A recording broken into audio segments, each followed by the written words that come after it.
alhamdulillah sehat, tetap semangat hari ini, luar biasa bisa pergi ke sekolah di hari Jumat yang penuh berkah. Jumatnya juga berkah Ya, insya Allah. Saya ingin menyampaikan tujuan pendampingan saya hari ini adalah untuk merefleksi, mengajak panjenengan untuk refleksi awal kompetensi guru penggerak. Tentunya dengan selama 1 bulan ini sudah melaksanakan pendidikan guru penggerak mulai dari modul 1.1 dan 1.2 yang hampir selesai. Yang terakhir kemarin kita elaborasi pemahaman. Mohon saya diceritakan bagaimana proses Bu Ila ini mengikuti guru penggerak, pendidikan guru penggerak ini mulai awal modul 1.1 sampai modul 1.2 selama 1 bulan ini. Awalnya ketika saya mengikuti program guru penggerak dengan memulai pendidikan yaitu pengenalan di modul 1.1, saya jujur secara pribadi agak kaget karena baru tahu modulnya seperti ini, meraba pun juga bingung, enggak tahu bagaimananya gitu. Ketika saya membuka modul 1.1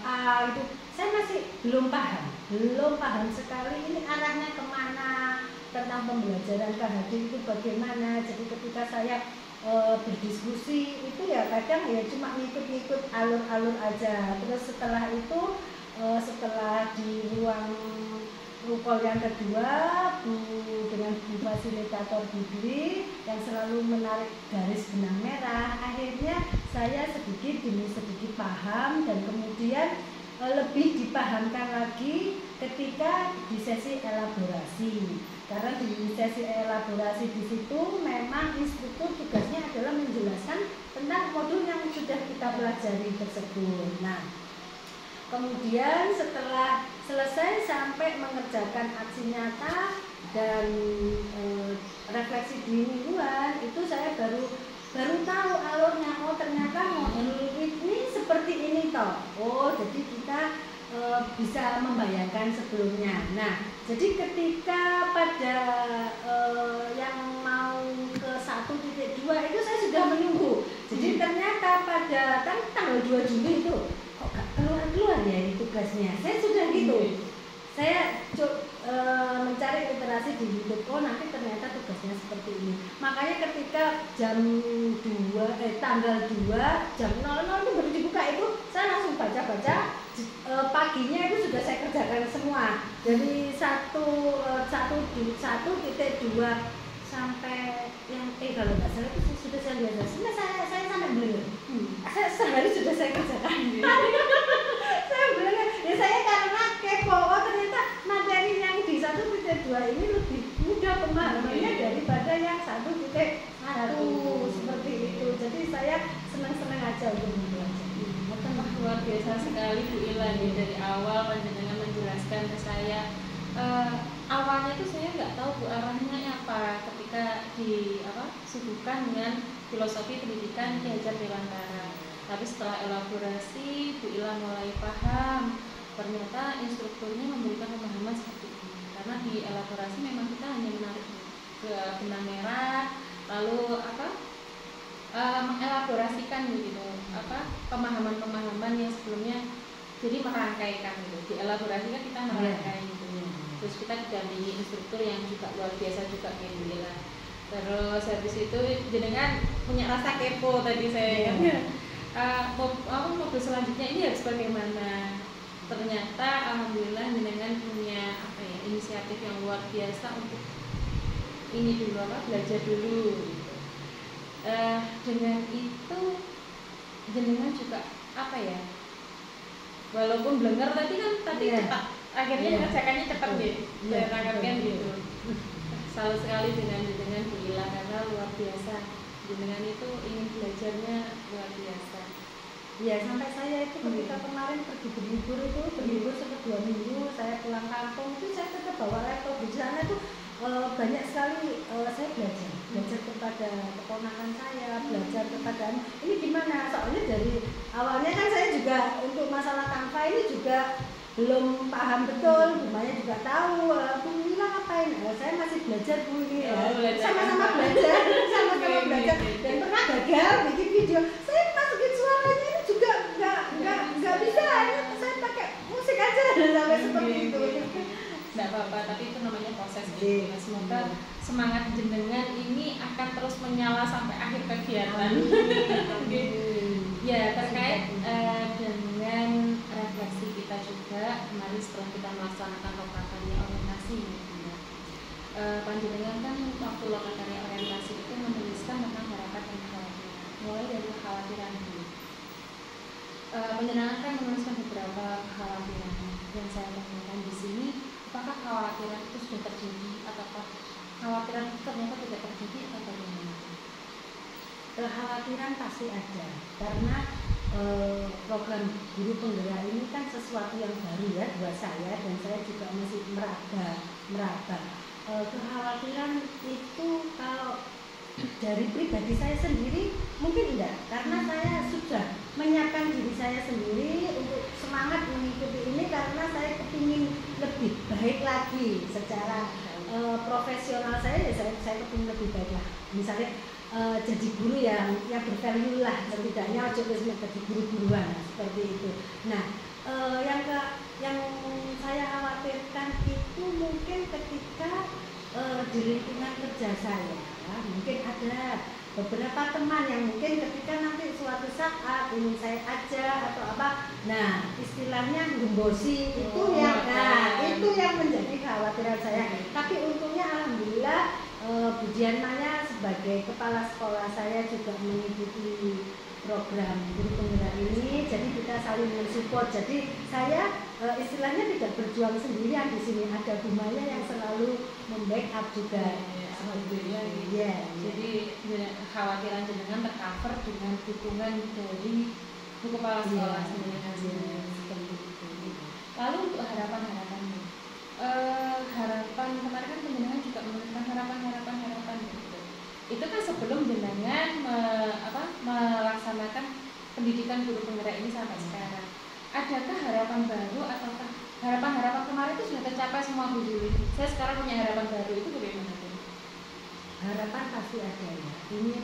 Ingin menjadi guru yang baik, yang dapat mengajar sesuai dengan cita-cita KHD, yaitu berpusat kepada murid. Karena selama ini terkadang kita juga lengah ya, asik di posisi nyaman ngajar, datang duduk buka LKS mungkin seperti itu. Tetapi dengan adanya modul 1.2 yang harus menghamba pada anak, sender pada siswa, dan kita harus inovatif dan macam-macam, itu membuka saya. Ya Allah, saya kepengen jadi guru itu yang dinantikan oleh anak-anak kita setiap harinya. Seperti Masya Allah, luar biasa sekali ya.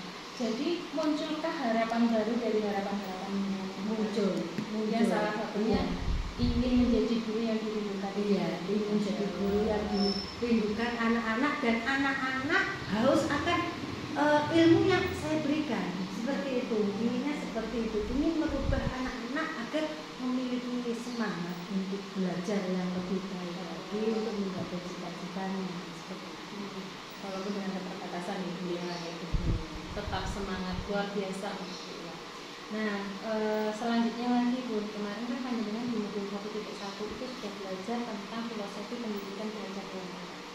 Nah, di situ kan banyak sekali sistem among yang dengan dijelaskan secara perinci lagi. Nah, adakah perubahan setelah jenengan mengikuti pendidikan modul 1.1 itu yang panjenengan terapkan di kelas panjenengan? Ada.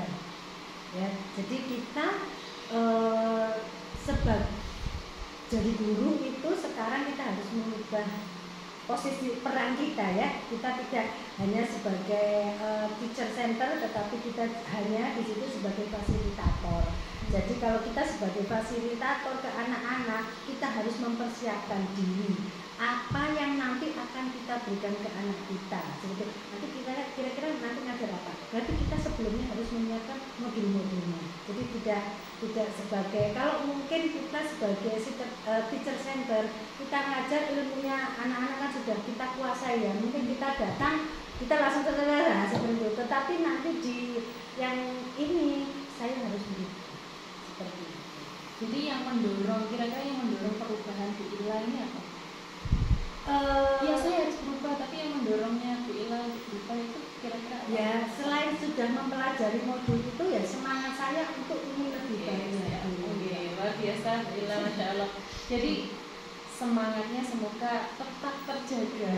Tidak hanya di awal filosofi pendidikan gadget di Membara saja, tapi untuk pengaplikasian pada modul-modul selanjutnya.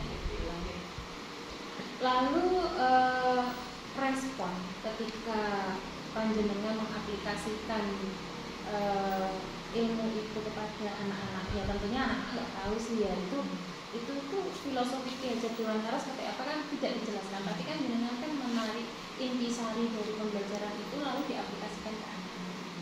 Kira-kira umpan balik dari anak-anak itu seperti apa? Anak-anak meresponnya sangat baik sekali. Mereka bisa mengatakan pembelajaran kita kok asik di hari ini ya Bu, besok kita mau belajar apa lagi. Nah seperti itu.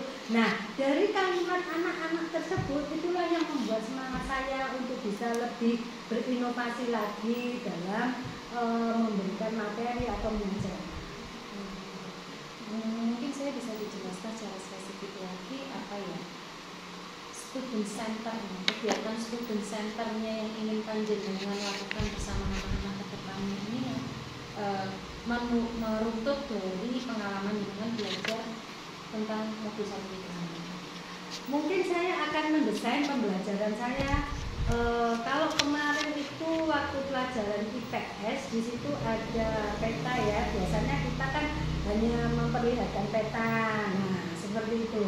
Nah nanti saya akan mendesain pembelajaran ini, anak-anak saya buat kelompok, anak-anak saya buatkan peta konsep yang lain daripada yang lain dulu. Misalkan kalau kita mempelajari Pulau Jawa, nah dari situ kita lihat semuanya di Pulau Jawa itu mulai dari ini saya suruh mengklasifikasikan.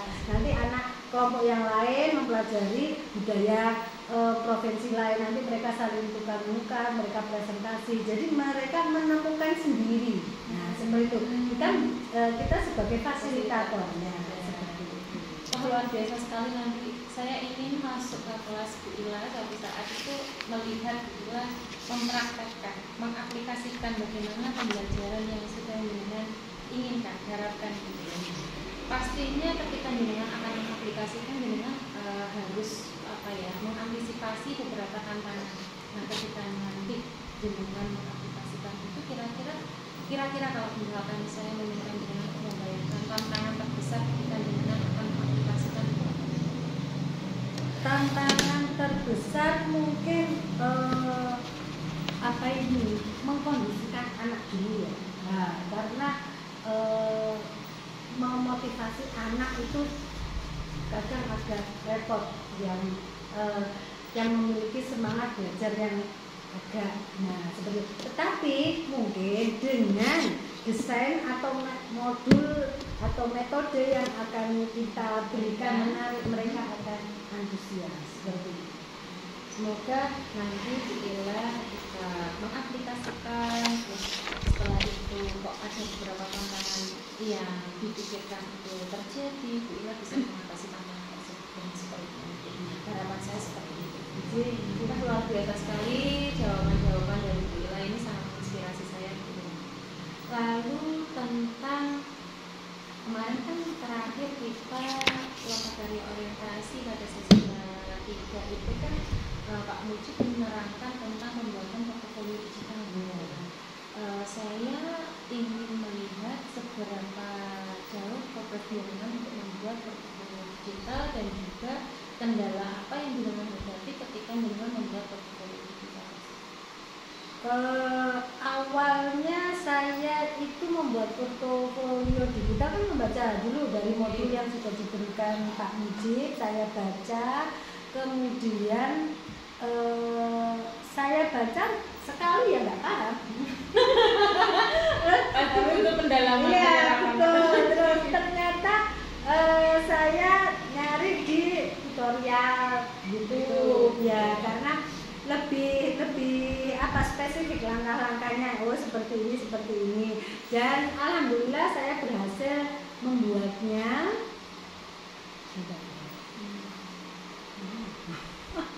Namanya nanti ada yang video kayak video kesukaan video.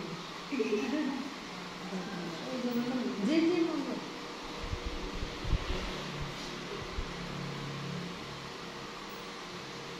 tapi belum saya isi, sudah saya buatkan badannya, Sudah ada kerangkanya. Iya.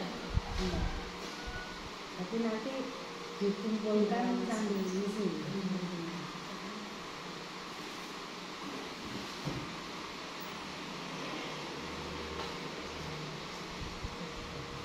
Langsung masuk di video saya bisa. Oh gitu. Iya. Namanya masih Manado. Nah, ini saya suruh mengklasifikasikan. Nanti anak kelompok yang lain mempelajari budaya provinsi lain. Nanti mereka saling tukar muka, mereka presentasi. Jadi mereka menemukan sendiri. Nah, seperti itu. Kita sebagai fasilitatornya. Luar biasa sekali. Nanti saya ingin masuk ke kelas Bu Ila, suatu saat itu melihat Bu Ila mempraktekkan, mengaplikasikan bagaimana pembelajaran yang sudah dengan inginkan, harapkan gitu ya.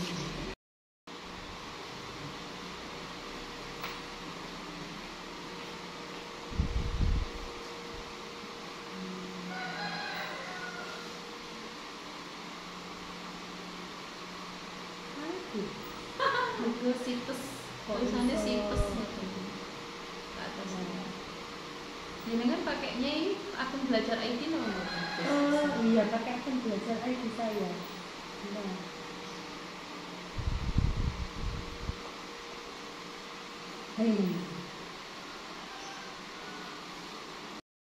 Iya. Punya saya kan hanya sekilas gitu pakai Google Drive itu nggak apa-apa, tapi yang ini tuh yang saya juga ingin belajar, insya Allah. Bismillah. Tutorialnya ada. Iya, saya juga belajar Tutorial yang di Pak Mujib itu kan? Iya, ya di YouTube banyak. Sama saya sama Bumaya belajarnya dari YouTube. Atau dicak. Saya akan belajar. Sama ya. Di rumah itu nggak ada yang belajar, nggak ada yang ditanya selain YouTube.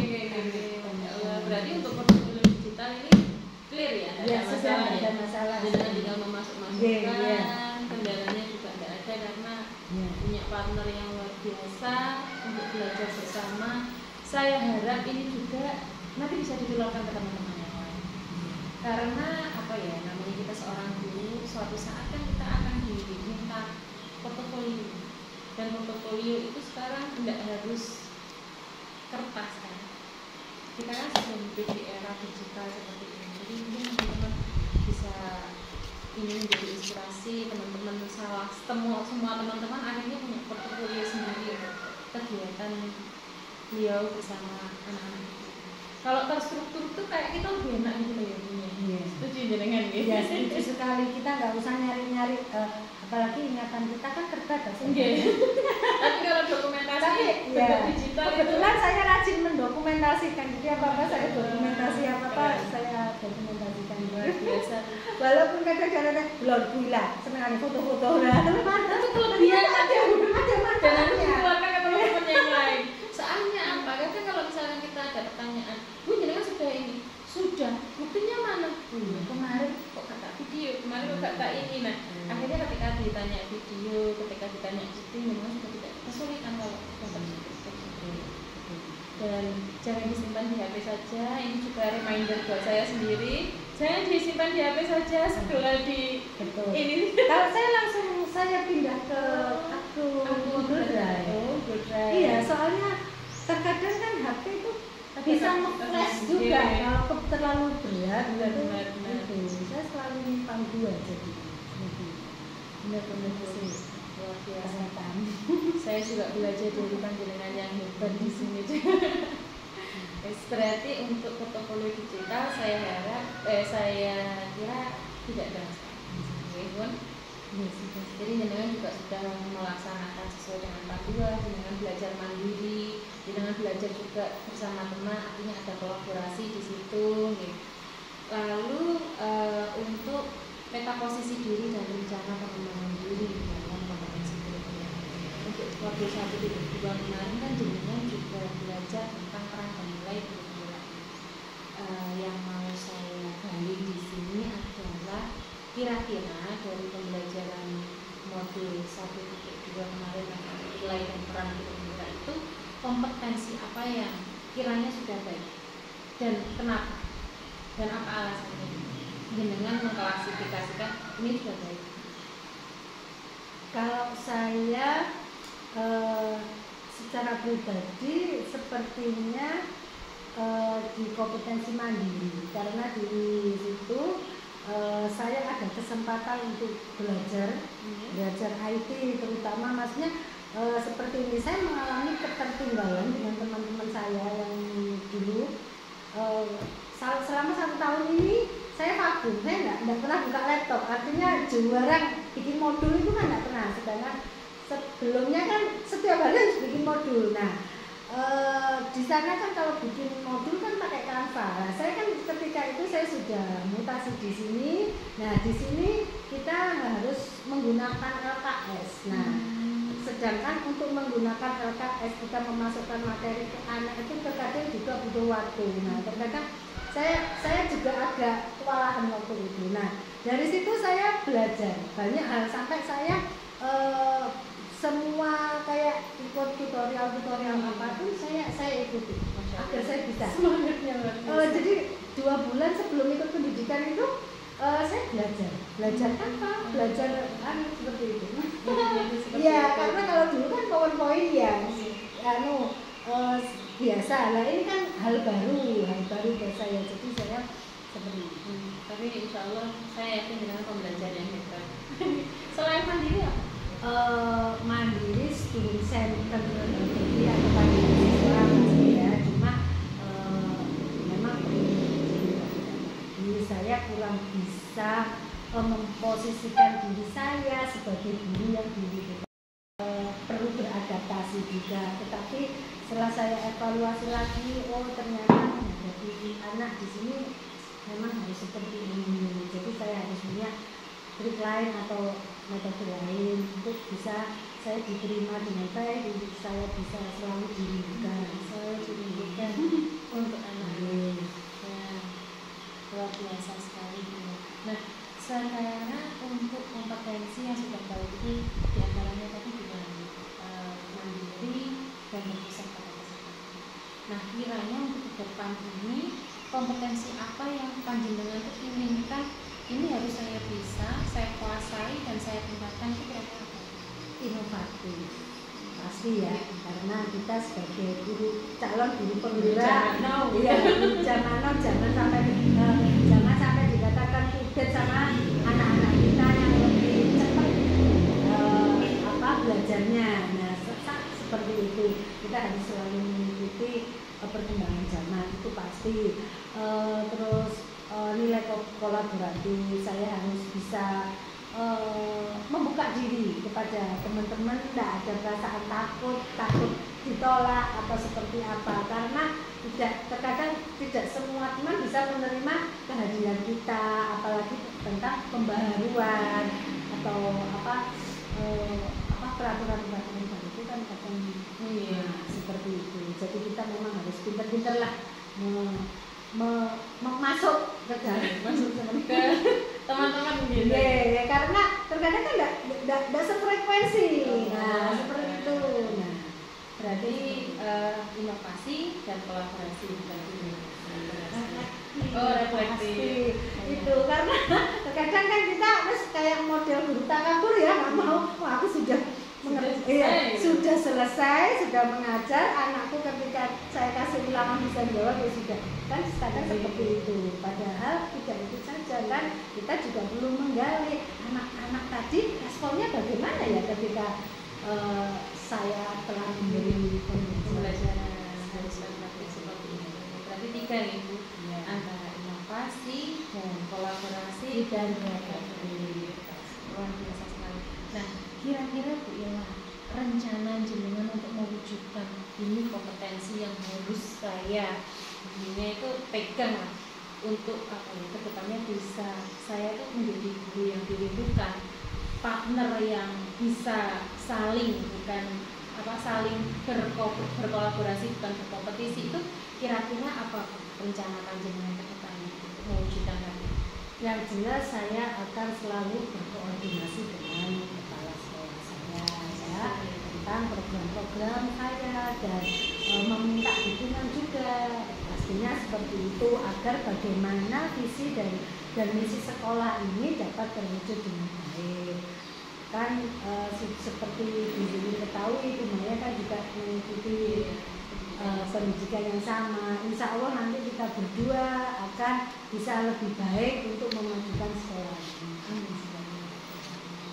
Terus untuk kolaborasi tadi Bu Maya, Bu Ila tadi kan selain dukungan dari guru, kira-kira tantangan yang kira-kira jenengan kan kalau misalkan mau melangkah itu kan pasti mawasnya itu kira-kira nanti ke depan ketika saya punya kegiatan ini tantangan saya apa ya, kira-kira ada Bu yang terberat itu menurut Anda? Insya Allah enggak ya, Insya Allah enggak, karena ada tapi enggak begitu levelnya, enggak berat ya, artinya mungkin saya masih bisa mengkomunikasikan dengan teman-teman. Alhamdulillah teman-teman di sini itu mau diajak untuk belajar ya, seperti itu. Insya Allah enggak, karena kebetulan muda-muda, kebanyakan di sini muda-muda, hanya satu yang senior yang sudah mau pensiun, tetapi beliaunya juga kooperatif, jadi gak gandol, tetap bisa. Iya, tetap bisa. Saya apresiasi luar biasa sama semangatnya Bu Ila, luar biasa, semoga menginspirasi tidak hanya untuk saya dan mungkin teman-teman yang lain. Sampai dikatakan kudet sama anak-anak kita yang lebih cepat belajarnya. Nah, seperti itu kita harus selalu mengikuti perkembangan zaman, itu pasti. Terus nilai kolaboratif, saya harus bisa membuka diri kepada teman-teman, tidak ada perasaan takut ditolak atau seperti apa, karena terkadang tidak semua teman bisa menerima kehadiran kita, apalagi tentang pembaharuan atau peraturan-peraturan baru itu kan kadang seperti itu. Jadi kita memang harus jadi inspirasi mereka yang bisa kalau, dan saya yakin Ila, Maya adalah pembelajar yang hebat. Kita sama-sama belajar di sini. Harus ditanamkan bahwa kita bukan berkompetisi, tapi kita berkolaborasi. Luar biasa sekali apa yang panjenengan sampaikan, yang saya tangkap. Ternyata apa ya, ketika pertemuan Lokakarya 0 kemarin, kekhawatiran itu kan sudah perlahan sirna.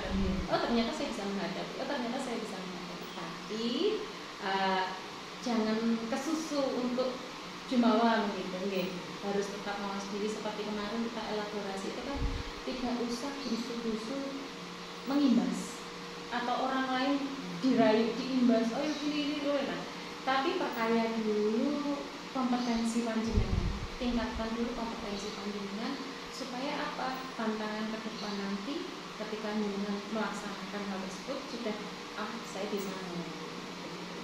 Seperti elaborasi kemarin itu yang saya tangkap kan mereka beliau ini kayak mengingatkan kita bahwa tidak usah berusaha mengimplementasikan, mengimbaskan, tapi perkaya diri kita dulu dengan ilmu yang kita dapatkan dari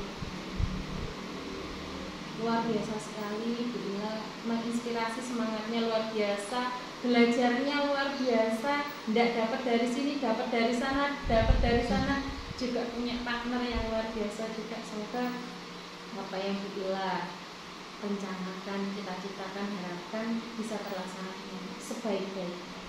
amin. Bu Ila, dari pertemuan kita hari ini kira-kira apa ya, Bu Ila intinya apa ya, sesi kita tanya jawab coaching hari ini, kira-kira pembelajaran atau ide dari apa yang timbul dari percakapan kita?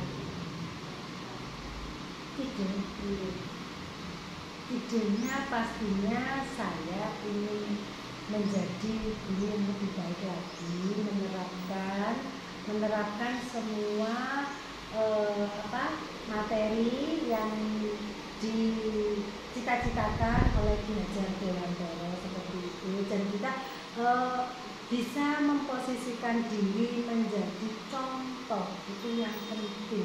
Jadi nggak usah mengajak dulu, tapi kita memberi contoh dulu. Nah, kalau kita sudah baik, orang itu pasti akan seperti itu, akan lebih respect mungkin seperti itu, daripada kita punya peraturan seperti itu, ternyata kita sendiri nggak bisa melakukan. Nah, itu. Alhamdulillah, pembelajaran dan ilmunya itu sudah luar biasa untuk diri saya sendiri.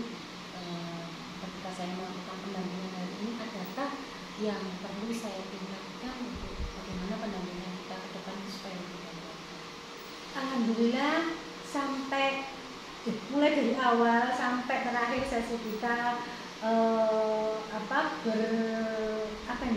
berbincang coaching ini, saya sangat senang sekali, Bu Zulin sangat menginspiratif saya. Kita saling memberi masukan juga ya, karena di sini kita sama-sama belajar. Saya ingin muridnya lah. Nah, saya ini muridnya ya, saya juga ternyata saya memiliki guru pengajar praktik yang luar biasa, yang menginspirasi saya. Mungkin suatu saat saya juga harus bisa lebih baik lah. Pastinya. Terima kasih respon dari Bu Ila. Terus mohon maaf ketika saya coaching dengan panjenengan ada kata-kata saya yang kurang berkenan. Insya Allah, sampai ketemu di Lokakarya 1. Nanti insya Allah tugas-tugasnya akan saya share sebelum Lokakarya. Terima kasih, sekian dari saya. Wassalamualaikum warahmatullahi wabarakatuh. Waalaikumsalam warahmatullahi wabarakatuh. Finish. Alhamdulillah.